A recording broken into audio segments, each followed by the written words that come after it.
আসসালামু আলাইকুম। ঈদ মোবারক। খুশির এই খবরগুলো ছড়িয়ে দিতে চাই আপনাদের কাছে, আর আপনাদের কাছে দুইটাই রিকোয়েস্ট থাকে। প্রথম হচ্ছে দোয়া। দেখেন, দোয়ার একটা বরকত আছে। আমরা তো আর গিয়ে সরাসরি যুদ্ধে অংশগ্রহণ করতে পারবো না, সেই জন্য যেই জায়গায় আছেন সেই জায়গা থেকে দোয়া করবেন, আল্লাহ যেন ইরানকে সফলতা দান করে। নাম্বার 2, এই খবরগুলো শেয়ারের মাধ্যমে ছড়িয়ে দিবেন, কারণ আমাদের কমেন্টেও দেখবেন বহুত লেসপেন্সার আছে যারা ইরানের এই সফল অভিযানগুলোকে পছন্দ করছে না। আর আরেকটা কথা বলি আমাদের সুন্নি ভাইদেরকে, এখানে অনেকে শিয়া সুন্নি বিভাজনের মধ্যে এসে ইরানের বিরুদ্ধে ইসরায়েলের যে অভিযান সেটাকে অনেকে বাহবা দিচ্ছেন, অনেকে বিভিন্ন ধরনের বক্তব্য দিচ্ছেন। কিন্তু আপনি দেখেন আজকে ইরানের বিপরীতে যে আমাদের সুন্নি ভিত্তিক যে রাষ্ট্রগুলো আছে তাদের কারোর ভূমিকা আপনি দেখছেন কোথাও কোনো বীরের মতন আছে? সবগুলা লেসপেন্সার হয়ে আছে। সুতরাং শিয়া সুন্নির বিভাদ পরে রাইট নাও ইরানকে সাপোর্ট দেওয়া আমাদের নৈতিক দায়িত্ব। ইরান এবং ইসরায়েলের মধ্যে চলমান যুদ্ধে ইরান বলছে আজকে যে হামলা চালিয়েছে এটা তাদের ইতিহাসের সবচেয়ে বড় এবং তীব্র হামলা। পুরো ইসরায়েল জুড়ে রাজধানী তেল আবিব থেকে শুরু করে জেরুজালেম থেকে শুরু করে পুরো ইসরায়েল জুড়ে অ্যালার্ম বাজতে শুরু করেছে। ইসরায়েলের রাজধানী তেল আবিব ছেড়ে শত শত মানুষ পালাচ্ছে, কেউ বা আশ্রয় নিয়েছে আজকে নিরাপদ বাংকারে। বিভিন্ন জায়গায় একযোগে চালানো হয়েছে ইরানের সফল এই হামলা। আপনার এই মুহূর্তে আমরা যদি দেখি যে ইরানের হামলায় সর্বশেষ তথ্য হচ্ছে 220 জন নিহত হয়েছে। সংখ্যাটা কাছাকাছি চলে আসছে, আমাদের সংখ্যাটা 600 পার হয়ে গেছে, আর ইসরায়েলের সংখ্যাটা 220-এ আছে, বাট কাছাকাছি যাচ্ছি আমরা। আর আমরা যদি দেখি চলমান যুদ্ধে আমাদের টোটাল আপডেটটা হচ্ছে বিবিসির লাইভ প্রতিবেদনে জানানো হয়েছে জেরুজালেমে বেশ কয়েকটি বিস্ফোরণের ঘটনা ঘটেছে, তেল আবিবেও বিস্ফোরণ ঘটেছে। আইডিএফ বলছে ইসরায়েলে নতুন করে ক্ষেপণাস্ত্র হামলা চালাচ্ছে আপনার ইরান, আর এতে বিভিন্ন বাস, বিভিন্ন আবাসিক ভবন, বিভিন্ন অনাবাসিক ভবন, বিভিন্ন সামরিক ঘাঁটি, বিভিন্ন গোয়েন্দাদের যে ডিপার্টমেন্টগুলো আছে একের পর এক সুনিপুণ দক্ষতা নিয়ে এবারের এই অভিযান চলেছে। অপরদিকে এই হামলাকে প্রতিনিয়ত অবজারভেশন করছে মার্কিন প্রেসিডেন্ট ডোনাল্ড ট্রাম্প। হোয়াইট হাউসের সিচুয়েশন রুমে আকস্মিক নিজের জাতীয় নিরাপত্তা দলের সদস্যদের নিয়ে বৈঠক ডেকেছে ডোনাল্ড ট্রাম্প। অলরেডি ইসরায়েলের প্রধানমন্ত্রী নেহ বর্তমান পরিস্থিতিতে করণীয় কি তার জন্য আমেরিকার পরামর্শ চাচ্ছে। অপরদিকে মার্কিন যুক্তরাষ্ট্র তাদের নাগরিকদেরকে ইসরায়েল থেকে বের করে আনার জন্য চেষ্টা করলেও সম্ভবপর হচ্ছে না, কারণ ইসরায়েলের আকাশে প্রতি মুহূর্তে এই মুহূর্তে ক্ষেপণাস্ত্র হামলা চলছে। আভ্যন্তরীণ ফ্লাইটগুলো আজকে সবগুলো বন্ধ করে দেওয়া হয়েছে, কোনো বিমান ইসরায়েল থেকে উড়ছে না, কোনোটা ঢুকছেও না। এই পরিস্থিতিতে ইসরায়েলের জনগণের মধ্যে যারা ইসরায়েল ত্যাগ করে অন্য কোথাও যাওয়ার চেষ্টা করতেছে তাদেরও যাওয়ার সুযোগ আছে না। অপরদিকে ইরান বলছে আরো বড় জবাব দেওয়া হবে।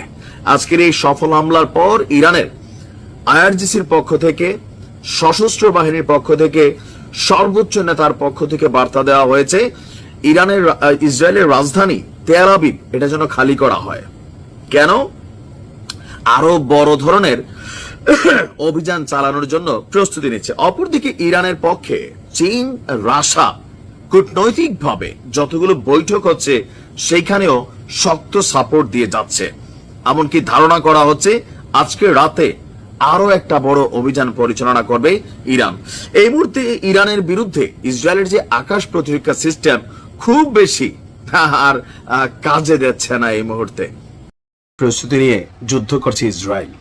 আর অপরদিকে আমাদের বীররা মাটির নিচে গভীরে নিজেদের তৈরি যে টানেল আছে সেখানে প্লাস্টিকের বিভিন্ন জিনিস, বিভিন্ন বর্জ্য পদার্থ, অ্যালুমিনিয়ামের টুকরা, এরকম অনেক কিছুকে ব্যবহার করে তৈরি করছে তারা তাদের মানে যে মেশিনারিজ গুলো আছে, কিন্তু কার্যকরিতা দেখেন। দেখেন এই যুদ্ধে আমি যদি বলি যে বীরদের জয় হয়েছে, এটা বলা টোটালি ভুল হবে, আপনারা নিজেরাও জানেন। তবে মাঝে মাঝে যখন আমরা সুখবরগুলো পাই সেগুলো শেয়ার করি, হোক না ছোট, বাট অর্জন তো। দর্শক, এই মুহূর্তে গাজার উত্তরে জাবালিয়া অঞ্চলে বড় আকারের একটা স্থল অভিযান চালাচ্ছে ইসরায়েলের সেনাবাহিনী। আপনারা জানেন যে গেল 2 সপ্তাহ আগে থেকে হাজার হাজার সৈন্য, ট্যাঙ্ক যা আছে, বুলডোজার, এই সকল কিছু নিয়ে আনুষ্ঠানিকভাবে স্থল অভিযান শুরু করেছিল ইসরায়েলি সেনারা। তো তাদের সফলতার পরিমাণটাও কম না, কিন্তু আমাদের বীরদের সফলতাগুলো আসুন আলোচনা করি কি চলছে। এই মুহূর্তে জাবালিয়ায় নির্দিষ্ট একটা গণ্ডিতে আটকে আছে ইসরায়েলের সেনাবাহিনী, আর এর মূল কারণ হচ্ছে গেরিলা যোদ্ধারা। জাবালিয়া এলাকা বেসিক্যালি টানেল অধ্যুষিত একটা এরিয়া, বিভিন্ন জায়গায় এখানে গেরিলা ফাঁদ তৈরি করা আছে বীরদের। একটি বড় ধরনের অভিযানের দিকে বের হয়েছিল ইসরায়েলি সেনাবাহিনীর একটি কমান্ডো ইউনিট।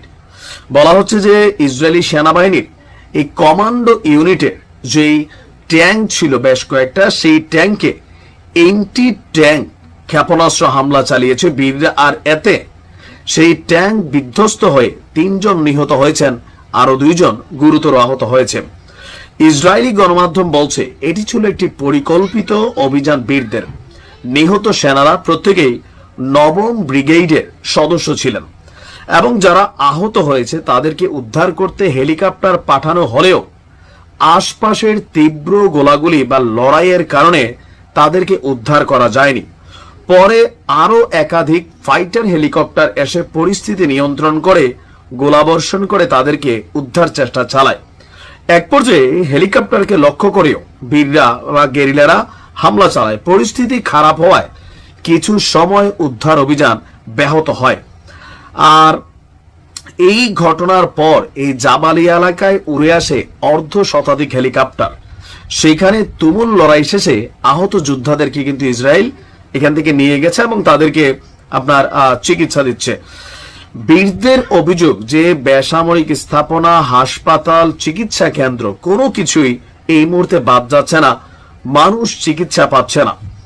ইসরায়েলের এসব কাজে আন্তর্জাতিক আইনের লঙ্ঘন হলেও যুক্তরাষ্ট্রের সমর্থনের কারণে এদেরকে কেউ কিছু বলছে না। তবে আমরা দেখছি পশ্চিমা বিশ্বে কিছুটা ইফেক্ট তৈরি হয়েছে। স্পেন বলেন, ফ্রান্স বলেন, আরো বেশ কয়েকটি দেশ আপনার বীরদের পক্ষে তারা তাদের অবস্থান প্রকাশ করছে। তারা বীরদের পক্ষে বললে ভুল হবে, মানবতার পক্ষে তারা তাদের অবস্থান প্রকাশ করছে। তবে এই লড়াইয়ের পর ইসরায়েলের যে সেনাবাহিনীর প্রধান আছেন তিনি আরো খারাপ সংবাদ দিয়েছেন যে এই অঞ্চলে সন্ত্রাসীদের বড় আস্তানা আছে। এই টোটাল এরিয়া আগামী 24 ঘন্টার মধ্যে তারা ক্লিয়ার করবে। এখানে নতুন মিশন চালানো হবে। হতে পারে সেটা আকাশ থেকে গোলাবর্ষণ, হতে পারে এখানে বড় ধরনের বিস্ফোরণ, সামহাও কিছু একটা করবে। কি হবে জানি না, তবে দোয়া ছাড়া আর কিছু করার নাই। ভালো থাকুন।